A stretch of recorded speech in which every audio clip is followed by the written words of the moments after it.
Assalamualaikum warahmatullahi wabarakatuh. Selamat sore Pak Robin selaku dosen pengampu mata kuliah pengauditan dan teman-teman semuanya. Perkenalkan kami dari kelompok 6 ingin mempresentasikan hasil diskusi kelompok kami mengenai pemahaman terhadap struktur pengendali internal. Namun sebelum itu, perkenalkan saya Seli Isnawati Puspitasari dan dengan NPM 4043 dan rekan saya.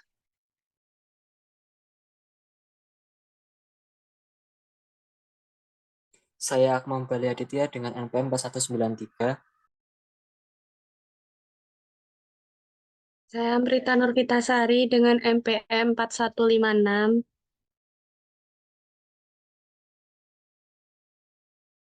Saya Dwi Septianingsih dengan MPM 4123. Saya Ferida Mayanti, NPM 4013. Dan saya Binti Nur Afida dengan MPM 48.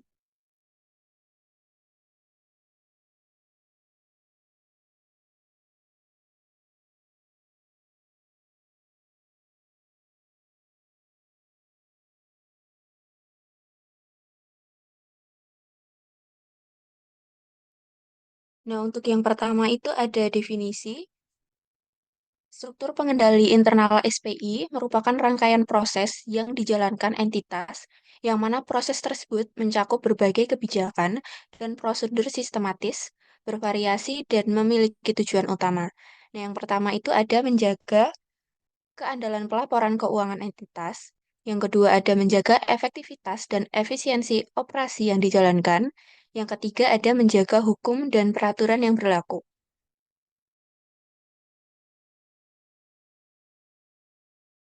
Kemudian ada pentingnya pengendalian intern.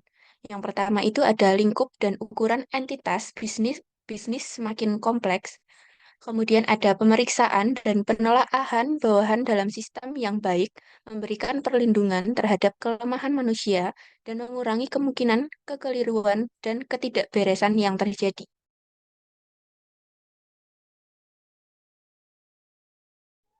Yang ketiga ada pengendalian intern yang baik akan mengurangi beban pelaksanaan audit sehingga dapat mengurangi biaya ataupun fee audit.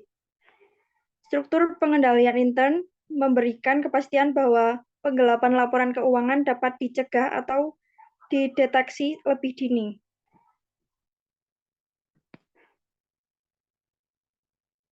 Selanjutnya ada konsep dasar. Yang pertama ada pertanggungjawaban manajemen. Tanggung jawab manajemen meliputi pelaksanaan pengawasan struktur pengendalian intern yang sedang berjalan. Yang kedua ada kewajaran atau keyakinan nasional yang memadai. Manajemen bukan mencari tingkat absolut atau mutlak kualitas struktur pengendalian intern, manajemen mencari tingkat yang wajar. Hal ini digunakan untuk memastikan bahwa sasaran struktur pengendalian intern dapat tercapai.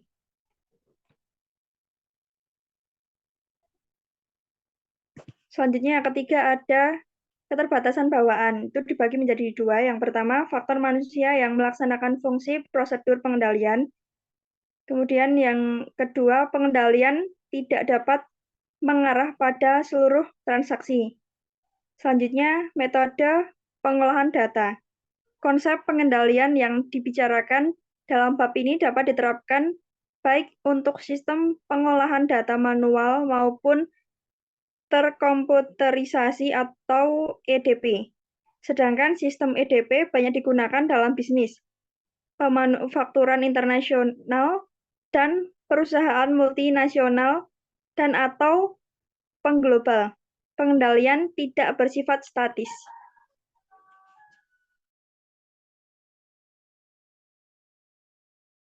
Untuk selanjutnya, komponen pengendalian intern atau COSO. Pengendalian intern terdiri dari 5 komponen yang saling berkaitan, yaitu yang pertama lingkungan pengendalian, yang kedua penafsiran risiko, yang ketiga informasi dan komunikasi, yang keempat aktivitas pengendalian, dan yang kelima pemantauan. Untuk yang pertama, lingkungan pengendalian. Lingkungan pengendalian merupakan dasar untuk semua komponen pengendalian intern, menyediakan disiplin dan struktur. Dan beberapa faktor yang berpengaruh di dalam lingkungan pengendalian antara lain integritas dan nilai etik, komitmen terhadap kompetensi, dewan direksi dan komitmen audit, gaya manajemen dan gaya operasi, struktur organisasi, pemberian wewenang dan tanggung jawab, praktik dan kebijakan sumber daya manusia.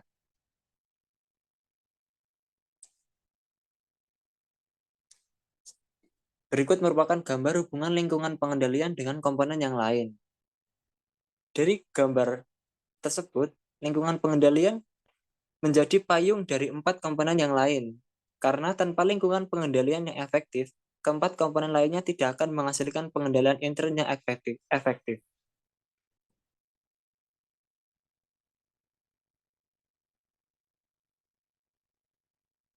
Lalu yang kedua, penentuan risiko. Penentuan risiko adalah identifikasi entitas dan analisis terhadap risiko yang relevan untuk mencapai tujuannya, membentuk suatu dasar untuk menentukan bagaimana risiko harus dikelola. Risiko yang relevan dengan pelaporan keuangan mencakup peristiwa dan keadaan intern maupun ekstern yang dapat terjadi dan secara negatif mempengaruhi kemampuan entitas untuk mencatat, mengelola, meringkas, dan melaporkan data keuangan. Lalu risiko dapat timbul atau berubah karena keadaan berikut. Yang pertama, perubahan dalam lingkungan operasi. Yang kedua, personel baru. Yang ketiga, sistem informasi yang baru atau diperbaiki. Yang keempat, teknologi baru. Yang kelima, lini produk dan aktivitas baru. Yang keenam, restrukturisasi korporasi. Yang ketujuh, operasi luar negeri. Yang kedelapan, standar akuntansi baru.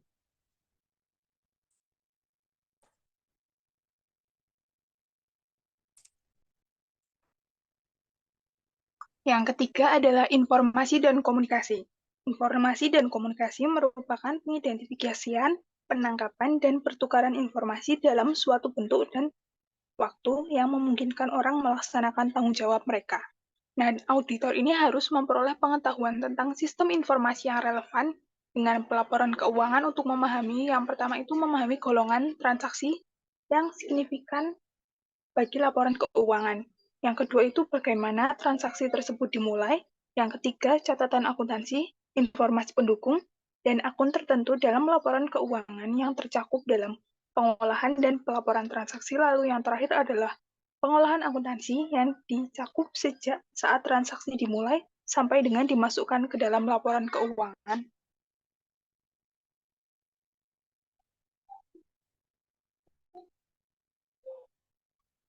Yang keempat adalah aktivitas pengendalian.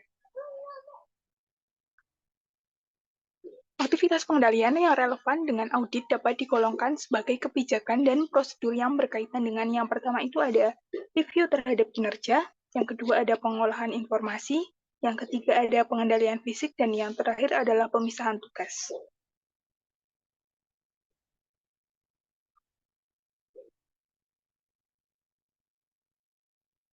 Lalu aktivitas pengendalian dapat digolongkan sebagai berikut. Yang pertama itu ada pengendalian autorisasi, yang kedua ada pengendalian pemrosesan informasi, yang dibagi menjadi pengendalian umum dan pengendalian aplikasi komputer. Lalu yang ketiga ada pengendalian atas proses pelaporan keuangan.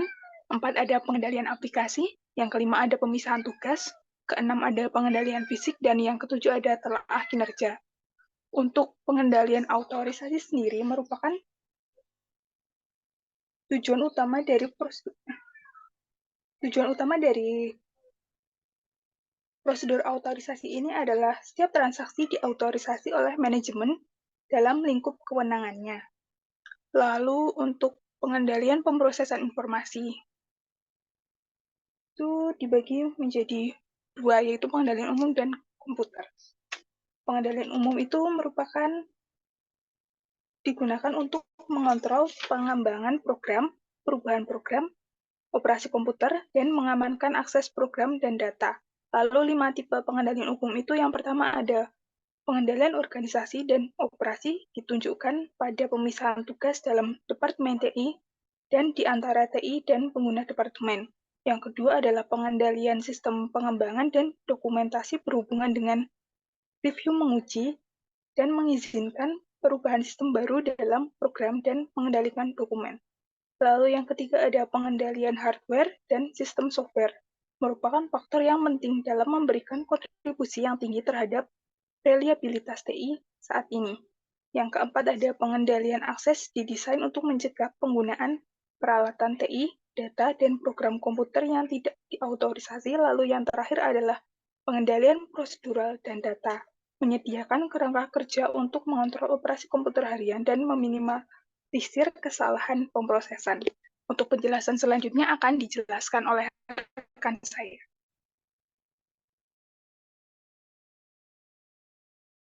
Yang selanjutnya ada pengendalian aplikasi komputer. Pengendalian aplikasi komputer ini tujuannya yaitu menggunakan kekuatan TI untuk mengendalikan transaksi dalam siklus transaksi individual. Ada 3 kelompok dari pengendalian aplikasi. Yang pertama ada pengendalian input.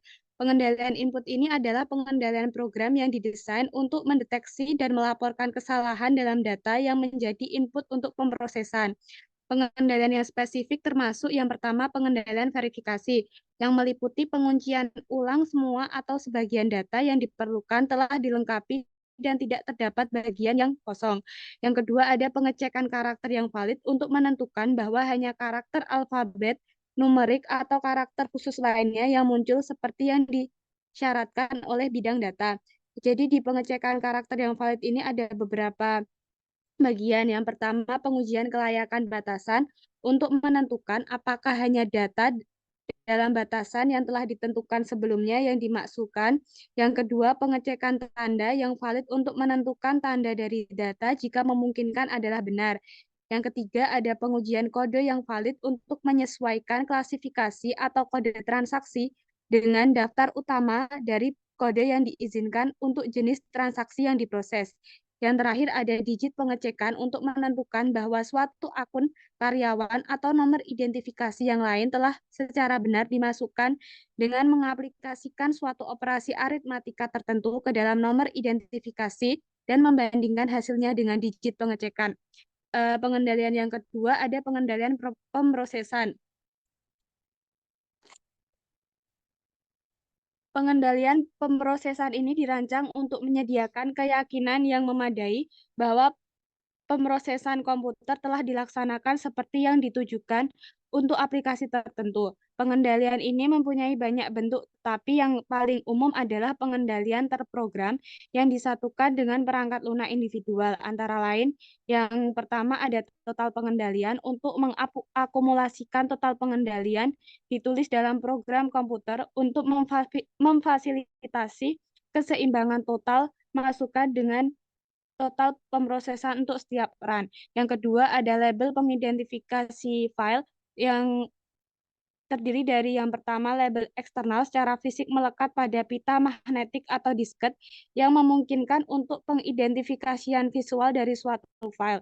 Yang kedua ada label internal terdapat dalam bentuk yang dapat dibaca oleh mesin dan disesuaikan secara elektronik dengan instruksi operator tertentu yang disatukan ke dalam program komputer sebelum pemrosesan dapat dimulai atau diselesaikan secara sukses.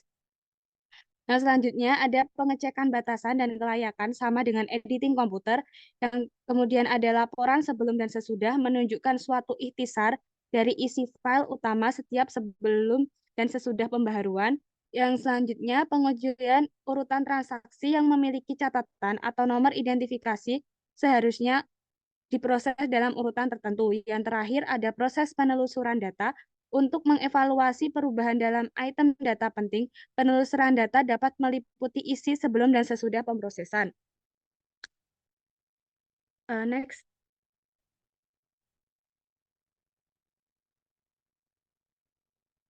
Yang selanjutnya ada pengendalian output, yaitu untuk memastikan bahwa hasil pemrosesan adalah benar dan hanya personel yang memiliki autorisasi yang menerima output. Tujuannya yang pertama untuk rekonsiliasi total output yang dihasilkan oleh program komputer direkonsiliasi dengan total input dan total pemrosesan oleh kelompok pengendali data serta departemen pemakai. Yang kedua, perbandingan dengan dokumen sumber. Data output merupakan subjek dari perbandingan secara detail dengan dokumen sumber. Yang terakhir ada peninjauan secara visual. Output direview kelengkapan, kejelasan, dan kelayakannya. Hasil aktual dibandingkan dengan hasil yang diestimasi.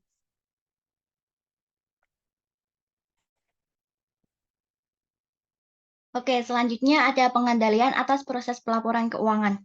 Pengendalian ini dirancang untuk memastikan keandalan dan integritas laporan keuangan yang dihasilkan oleh suatu entitas. Dalam hal ini terdapat struktur query language yang digunakan untuk mengakses database dan mengunduh informasi dalam spreadsheet. Hal tersebut mengindikasi bahwa proses tersebut dilakukan secara terstruktur dan terdokumentasi, sehingga meminimalkan risiko kesalahan atau manipulasi data. Dengan demikian, keandalan dan integritas laporan keuangan dapat dipertahankan. Next.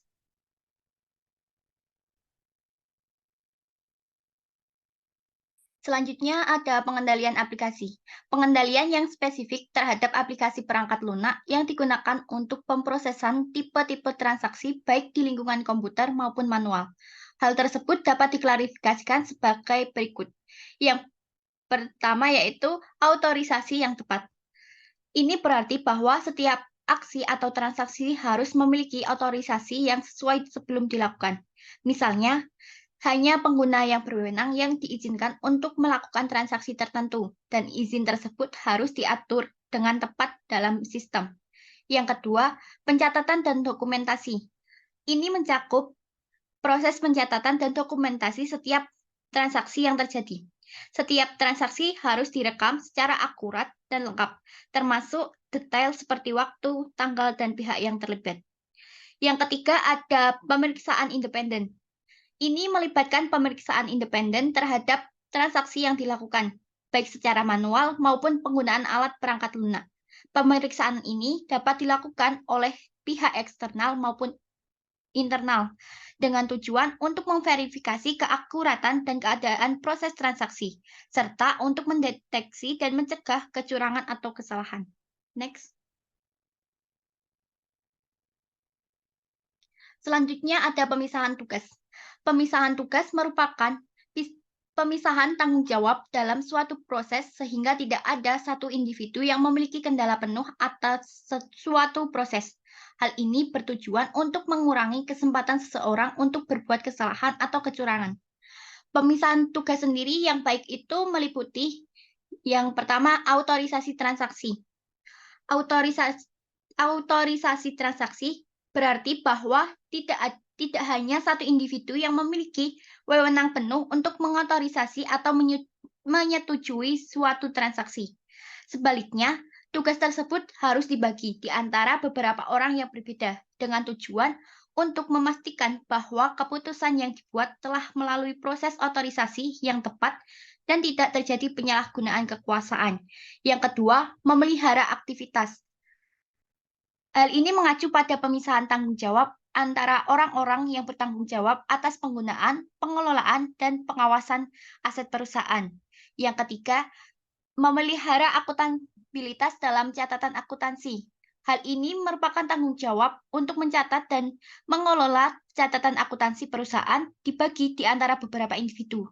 Dengan cara ini, setiap transaksi dan kegiatan keuangan tentunya memiliki jejak yang jelas dan akuntabilitas yang terjaga, sehingga memungkinkan untuk memverifikasi keakuratan dan integritas catatan akuntansi. Next. Selanjutnya ada pengendalian fisik. Pengendalian fisik mencakup pengendalian terhadap aset fisik organisasi, seperti perlindungan terhadap aset inventaris, keamanan gedung, dan pengendalian akses fisik terhadap area tertentu. Pengendalian fisik sendiri terdapat dua tipe akses, yaitu yang pertama akses fisik secara langsung, yang kedua yaitu akses tidak langsung melalui penyimpanan dari dokumen. Next.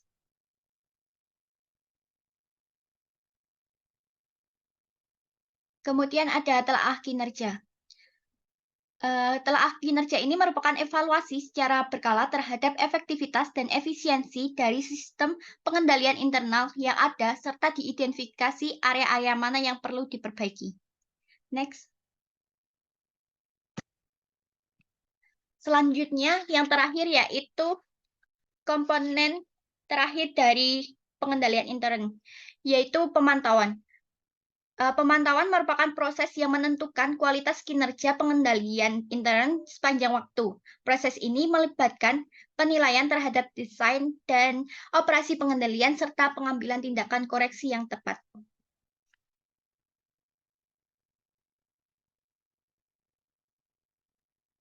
Baik, sekian terima presentasi dari kelompok kami. Mohon maaf apabila